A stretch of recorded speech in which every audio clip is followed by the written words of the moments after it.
Paano gamitin ang cutout sa BN? Dito sa inyong application, open nyo lang yung BN. Tap nyo lang itong plus icon na nasa kanang babang bahagi. At dito, tap nyo lang itong new video. Then, itong save button. At dito, susample tayo ng isa. Dito sa ating picture. Then, next button. Dito, so paano nga ba siya mag-cutout? So, na dito siya. Makikita nyo naman may cutout. Tap nyo lang yung cutout. Antayin nyo lang siya mag 100%. At dito sa cutout, ibig sabihin mariremove background siya. So matitira lang is yung pinakang nasa gitna. Mariremove yung kanyang background. Then pagkatapos nyan, tap nyo lang itong done button.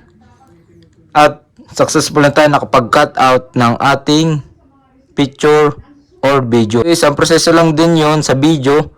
So, dito lang naman yung cutout sa baba. Makikita nyo yun. So, ganun lang kadali kung paano gamitin ang cutout sa BN.